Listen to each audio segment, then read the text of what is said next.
Okay, welcome back to In the Short Rows. This is another podcast of the Mingo Grange. We're putting this out as uh, a final wrap up, as you will, of our forum, which we had back in January. We're going to talk about the Clerks race now and a little bit about what happened with the numbers there between Cassie Lee and Tammy Grady. And as always, we've got back with us Aaron Jackson, who is coming back with us to help me slice and dice diagnosis thing. What's going on, Aaron? Thanks, Wayne. I'm glad to be back. Glad to be here with you. And yeah, I'm looking forward to getting into the numbers. It's been a fun election season, hasn't it? Oh yes, oh yes, it was a good one. Yeah. This was one of the races that you like to prognosticate on it and Yeah. decide, try to read the tea leaves and tell you what it's going to be. This is one I had no idea. Yeah. Me too. I really, I don't know. My experience with local politics is not nearly as deep as yours is or many other people's, but I really didn't know what to think. I really didn't know. I had, I guess, kind of close to my heart and played it close to the vest, so to speak, what I thought might happen.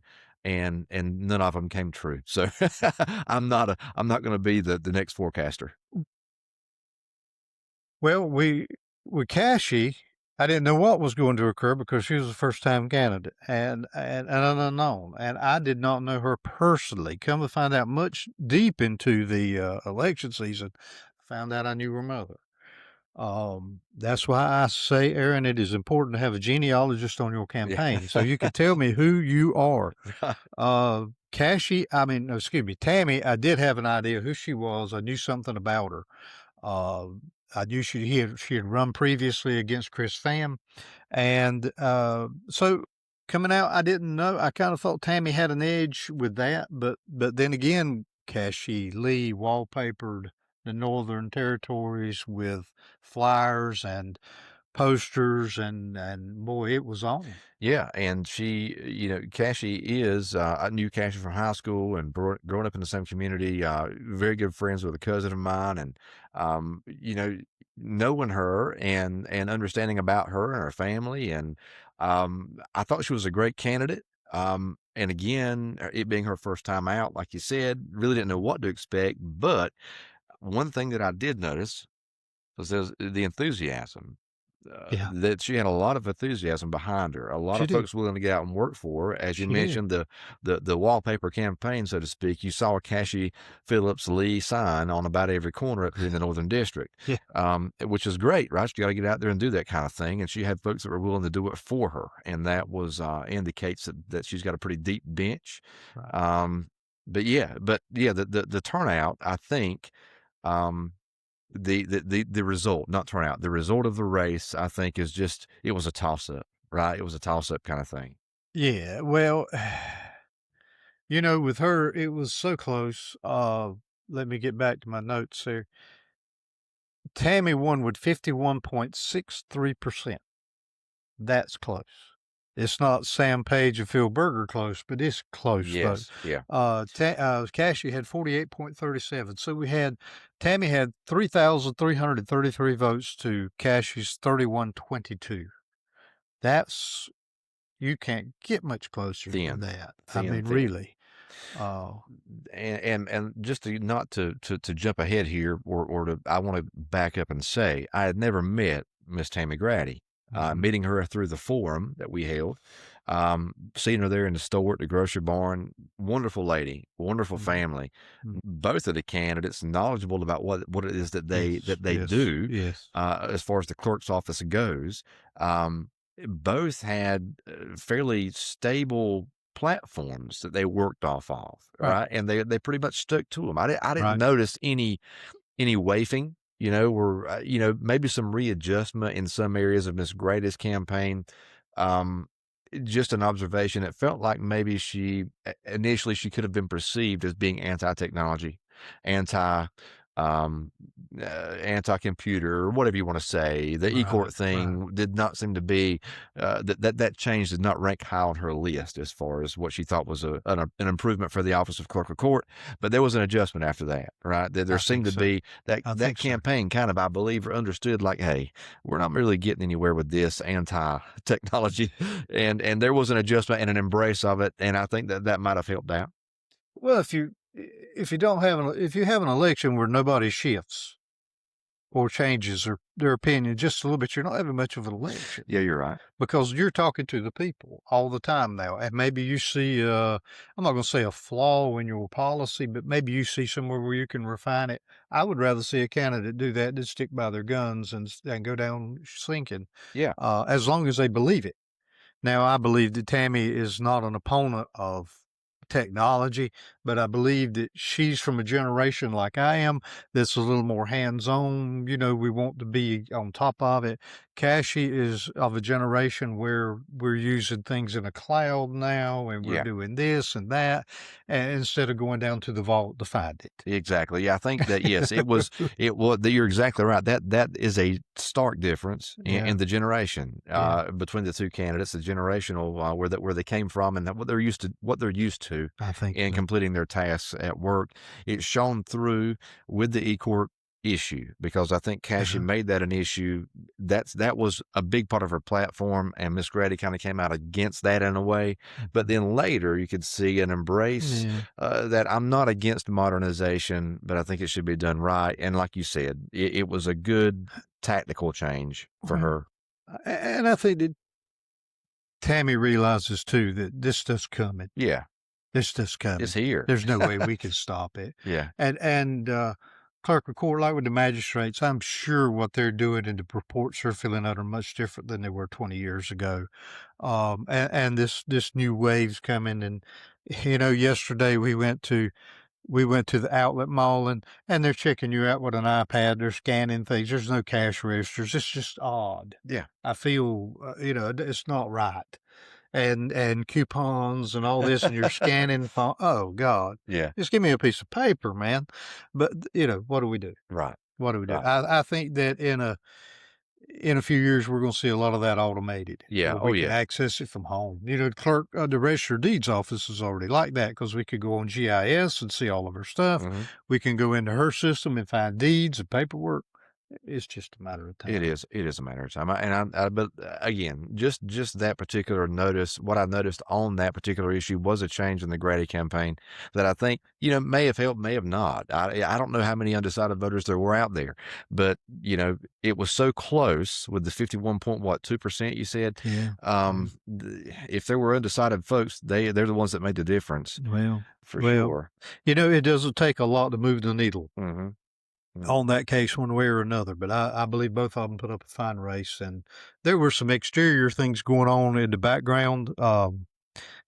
There were there were some Facebook posts happening. There was some Ghibli memes. There were some things There happening. were some things that were unorthodox, and that Yes. is again, Yeah, it's a product of the technology. You it can plug is. anything into AI It now, and it'll is. spit out a picture of whoever you want. You Mhm, just have to feed a likeness into mhm, it, which could possibly, maybe, in a certain mhm. particular world and context, get someone in trouble if they did If. something crossing a line. Well, Don't know, but that was part of the campaign. It was a big part of the campaign. Can't deny it. it And is. but but yeah, it was like you said, it was not an odd campaign, but it was a hard fought campaign. It was, it was, it was. Um, I have seen a lot dirtier, but this one was, there were some issues and like I've talked about with some folks in the past couple of days, was it illegal? No. Mm, No, right. technically, probably not. Was it unethical? Maybe, maybe. It was certainly some things that we should go back and address and if we're going to play a fair fight. But that's part of the primary system. Yeah. When the Republican Party in Sampson County now has such a grip on things, there's not even a general election. It's between the Republicans. So therefore, it has to go ahead and get nasty now. That's the way it is, and because this is it. Yeah, bullet down. This That's is it. exactly right. This This is is it. it. This is the monster we've created. We Mhm. wanted to be successful. We are now, so now we're infighting. Exactly. And there we are. So maybe one day we'll get back on page. But let's look at the graphic. We're going to try this again. We did it with the school board, and it worked fairly well. It did. Um, that cameraman's getting a little better, but we're doing clerk report from Sampson County, and if we go into it, let's see. There we go. All There right. we go. Just a There we little go. difficult. There we go. He's got it now. There we go. We see Miss Cashy. Cassie Phillips Lee, candidate, first time out running here, former assistant clerk in the county clerk's office, and currently a systems analyst, so to speak. Man. Then we had Tammy Grady, and Tammy is a previous clerk candidate, and she is a former assistant clerk and a magistrate, if I'm correct. So she's bringing in some experience as well. And then we get off into some notable, these are not all of the precincts, but they're just some that we thought were interesting to see. And there's that Ultraville we keep talking about. Cashy is the first column with the 105. And you can see there she picked up 105 votes to Tammy's 79. Yeah, so good, strong showing there in Autryville. And then Clement, 166, pretty strong showing there too. Mm-hmm. Harold's, Cashy gets 18 votes, Yeah, which should be typical there. That's not her strong point. yeah. I mean, you're thinking she's at the complete opposite end of the county. She's 45 minutes from home. Yeah, Yes, she's all the way down there, and so Tammy's got 64 votes in Harold's, and she's not home either because her home precinct is Herring. well, you're right about that. So it makes me wonder what support does Tammy have in Harold's that she doesn't have. I would assume it would be a little closer race, and because if this were a general election, I would say, well, Tammy previously was a Democrat, and maybe she picked up some holdover Democrat votes, but that's not the case here because it's a closed primary.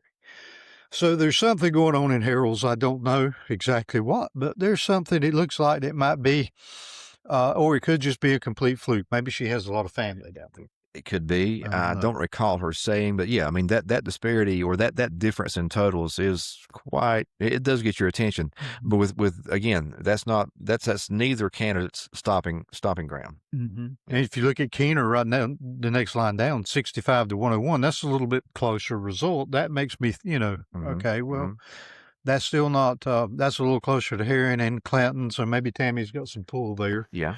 But of course, good old Mingo, we came in with 293 votes. Yes. Against 111. And Plainview.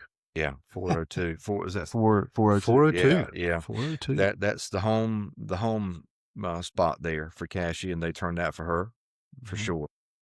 We go to early voting in Clinton, and we'll see there's a significant change there because we had 637 for Cashy and 1294. Oh yeah, for Tammy. So double. Tammy obviously had a better ground game on the early vote. Most definitely. And I don't think I would have ever. Which I mean, again, my travels. I'm around. I'm around it with work and things. I saw Grady signs a lot of different places, but to see that type of doubling up here the vote in the early voting in Clinton is quite shocking, I think. It was. She really had a lot going for her, a lot of enthusiasm, it looks like, in that the early voting. She did. Now, Newton Grove, the shoe's on the other foot. Cashy came in with 482 and Tammy came in with 166. So that's that Mingo and Plainview Township going down the vote. Yeah, and I think, like we talked about in a previous episode, you probably would have seen, without the early voting in Newton Grove, you would have seen much larger totals in Plainview and Mingo, I think. A lot of our folks go down there. Right. Well, the sad part is we had early voting in Clement several elections ago, and we had more voting. Now, I know Sampson County can't afford to do all that. I get it. But it's just if a person in Ultraville decides I'm going to go vote, I've got to go all the way to Clinton. Yeah. Yes. or if somebody in Mingo's gonna vote, I've got to go all the way to Newton Grove. Now, we make that sound like we've got to load up the mule and take off, but it is a 20-25 minute trip to It get there. is, yeah, oh, and to say or to see that So, she got that kind of turnout in Clinton, in the early vote, again, it points to an enthusiastic voter base for her. I think so. Um, we look at the Herald vote there is, 34 for Cashy and 75 for Tammy, and so it was a little better result there Mhm. on her side, on Cashy's side. But at the same time, it's still it's still a little bit kiltered there. But anyway, I don't know what the anomaly is, but it's probably nothing. But it's just some numbers that I see sometimes that make me wonder. Yeah, Is there a uh, but they were organized. I know she had people working down there, so they did yeah. a very good job. Well, I mean, Got I to give them think credit. if we don't, it's the elephant in the room. But as I mentioned on a previous episode that we had, every if they're on patrol, if they're deputy, if Right, they're right, there was a right, Grady sign in the yard. right. So if we're networking, and as a magistrate, those people know her, they've Yeah, worked with her, they respect her.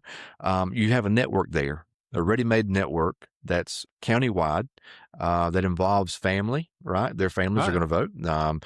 And you also have, again, being in public service, volunteer wise, having experience there, and you do too.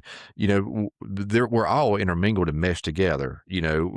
With the sheriff's department, with the rescue squads and things, and the fire departments.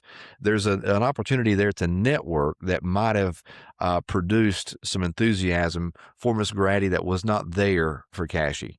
Yeah, Again, right. taking these just the anecdotal evidence of the signs in the yard as a kind of evidential point. Well, But again, she won. we would expect people in law enforcement to be for her as a magistrate. I mean, Most definitely, that yeah. like you say, I think that's a point. Yeah.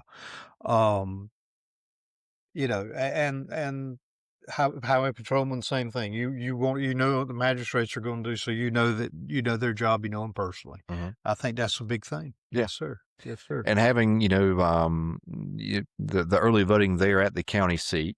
Yeah, Okay, yeah.